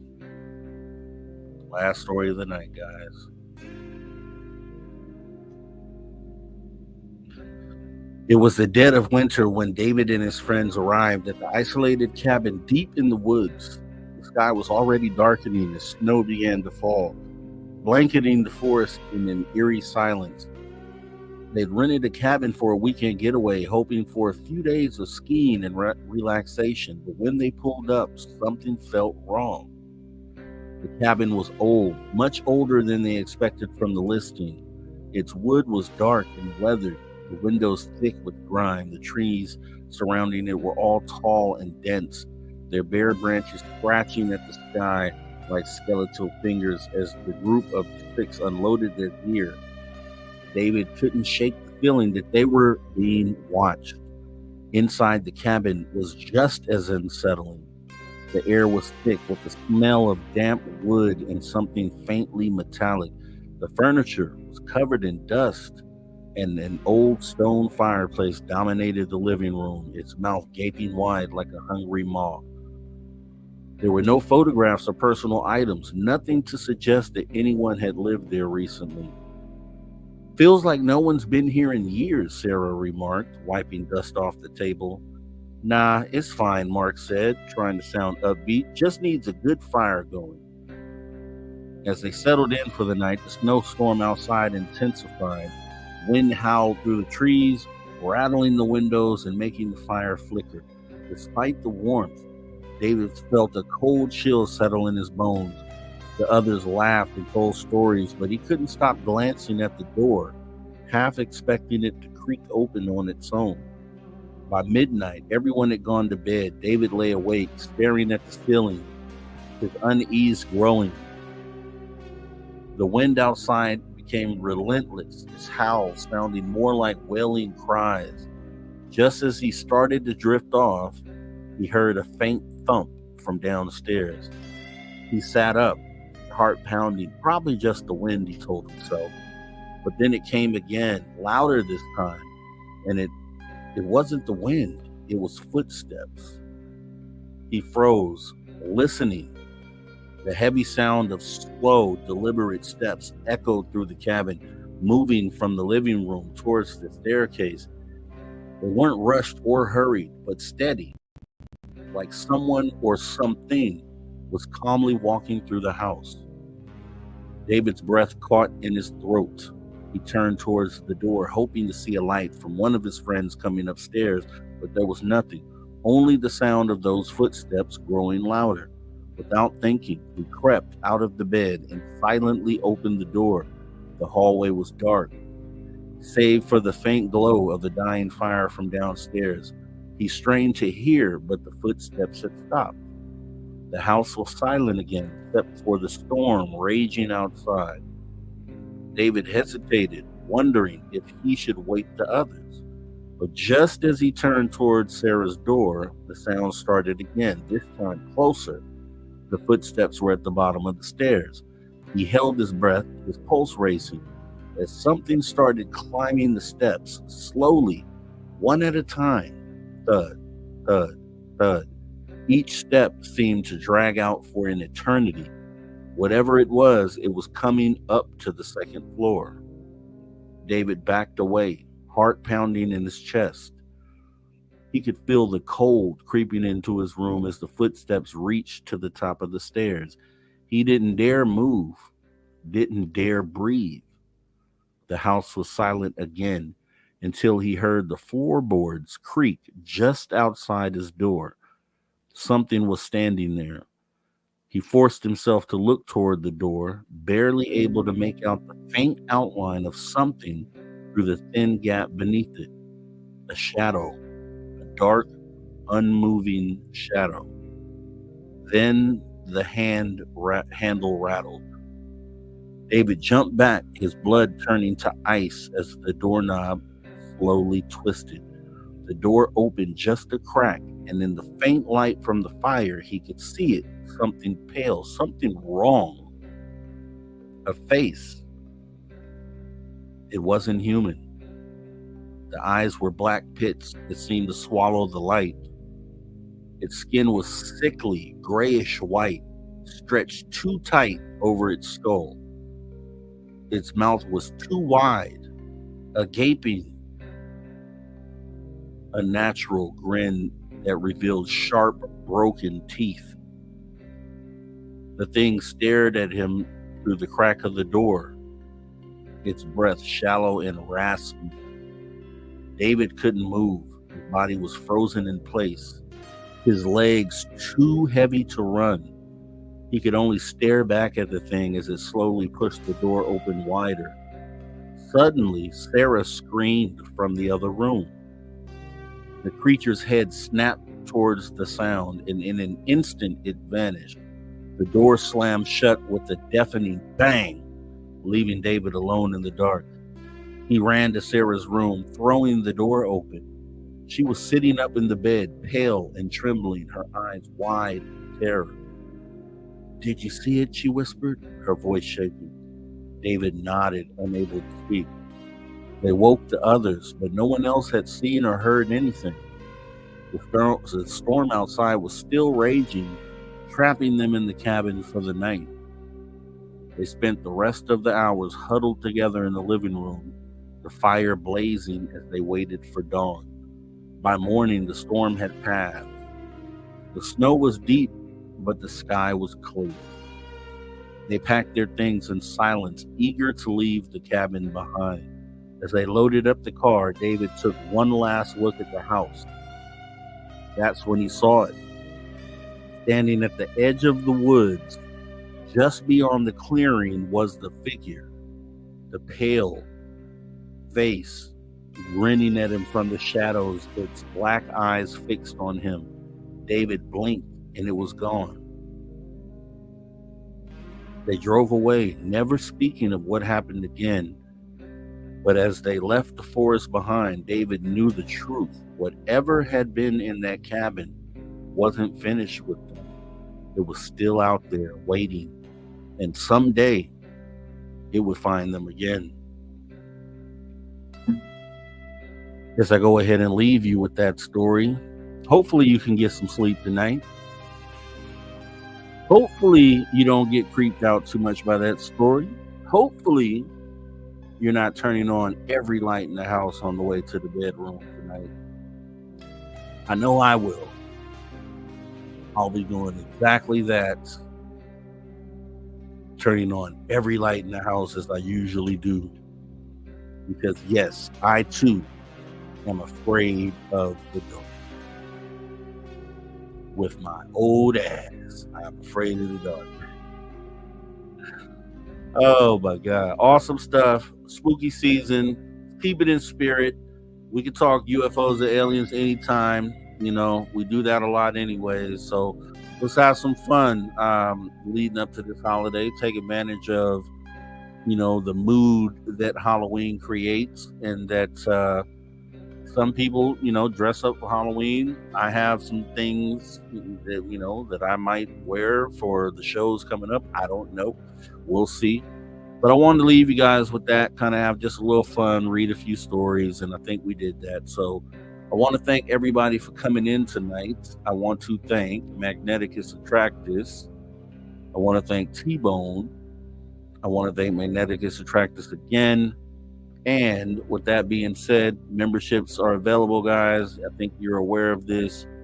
Become a social soldier today. I want to thank the list of people that we have as members currently. You guys are all awesome and help make this be a better place to capture content, or to consume content, I should say. So sky's the limit. We'll keep doing this. Ask the chat. You guys can call the message line at any time. Like I said, you can call just to say hi sometimes. Sometimes it's cool to do that. 856-843-3444, or that's 856 the DIGG. Remember, if you're outside the United States, dial 001 first, then the number, and you'll be able to get through. Leave a message on the message line. You can leave one up to 3 minutes. Just please refrain from any cursing, any politics, any religious stuff, and yeah, just have fun with it like we did tonight.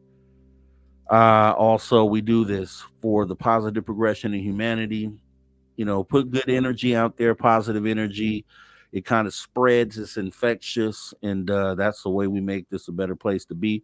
You guys are all like-minded. You know, I really respect all you guys and the viewpoints that you have, like Area 51, shout out. Magneticus, shout out. You guys have some awesome perspectives tonight, added to the conversation. Mike Bothwell, thanks for turning me on to the elevator game. And Elisa Lamb, which maybe I've seen that before, but I'm not sure. But I appreciate you pointing that out. Also, remember, go watch Dark Skies. It is on Amazon Prime. Make sure you guys go do that. This has been fun. I will see all of you guys back tomorrow at the after hours where we have Jim Goodall. And I don't know. I want to take Jim down a different path tomorrow. I don't know. We'll see how it turns out. We're going to have an awesome conversation either way. So make sure you're there. And then we'll be doing, this is for Magneticus. Let me stop real quick. Magneticus, Scientology on Wednesday, part 2. I already have the write-up done up here. And we'll present it and get it out the way Wednesday, just for you, Magneticus. I'll see you guys all here. Have a great rest of your night. Like I said, I hope you can sleep. If not, it ain't my problem. Have a great rest of your night, you guys. Take care.